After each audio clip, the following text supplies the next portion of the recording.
एक बार की बात है, राजा अकबर अपने दरबार में बैठकर कुछ विचार कर रहे थे। तभी अचानक उन्हें ख्याल आया कि उनकी दाढ़ी और बाल काफ़ी बढ़ गए हैं। इस ख्याल के आते ही उन्होंने अपने एक दरबारी को बुलाकर नाई को फौरन हाजिर होने का संदेश भिजवाया। राजा का संदेश मिलते ही नाई महल पहुंच गया।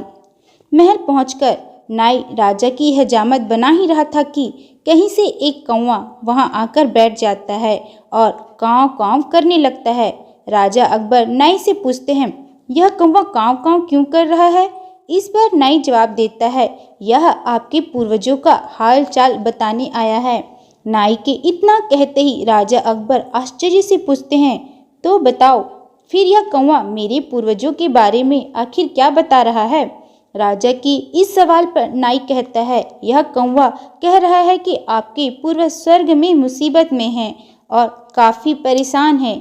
उनका हालचाल लेने के लिए आपको अपने किसी करीबी को स्वर्ग भेजना चाहिए। नाई की यह बात सुनकर राजा अकबर और भी हैरान हो जाते हैं।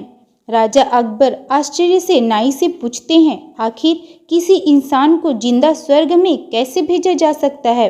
राजा के इस सवाल पर नाई जवाब देता है, महाराज, मेरी नज़र में एक पुरोहित है जो इस काम को अंजाम दे सकता है।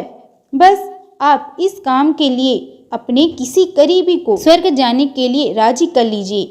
नाई के इस आश्वासन पर राजा अकबर तैयार हो जाते हैं और दरबार में अपने सभी दरबारियों को बुलाते हैं।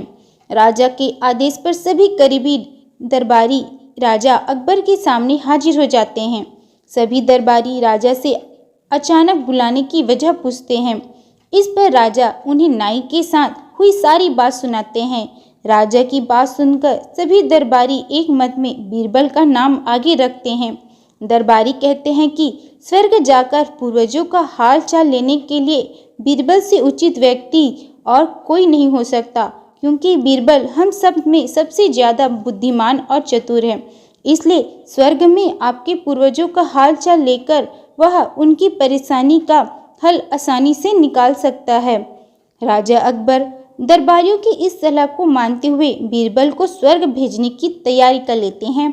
इस बात का पता चलते ही बीरबल शहंशाह अकबर से पुरोहित को बुलाकर स्वर्ग भेजने की विधि के बारे में पूछते हैं। बीरबल की इस बात पर राजमहल में पुरोहित को बुलवाया जाता है। पुरोहित के आते ही उनसे स्वर्ग जाने की विधि के बारे में पूछा जाता है। पुरोहित बताते हैं, आपको यहीं पास में मौजूद एक घास के ढेर में भेजा जाएगा। बाद में उस ढेर में आग लगा दी जाएगी। फिर कुछ मंत्रों की शक्ति से आपको स्वर्ग भेज दिया जाएगा। स्वर्ग जाने की पूरी प्रक्रिया जानने के बाद बीरबल राजा अकबर से करीब 11 दिन का समय मांगते हैं और पुरोहित को 11 दिन बाद बुलाने की बात रखते हैं। वह कहते हैं, मैं स्वर्ग जा रहा हूँ और कितने दिन मुझे लौटने में लगेंगे, इस बारे में निश्चित तौर पर कुछ भी कहना मुश्किल है। इसलिए स्वर्ग जाने से पहले एक बार मैं अपने परिवार से मिलना चाहता हूँ और कुछ समय बिताना चाहता हूँ। बीरबल अपने घर जाने के लिए महल से रवाना हो जाते हैं। देखते देखते 11 दिन बीत जाते हैं।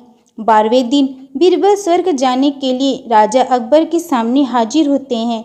पुरोहित को बुलाया जाता है और बीरबल को स्वर्ग भेजने की तैयारी की जाती है। पुरोहित बीरबल को स्वर्ग भेजने के लिए महल से कुछ दूर घास का एक ढेर लगवाते हैं। बीरबल को स्वर्ग भेजने के लिए घास के ढेर के अंदर भिजवाया जाता है।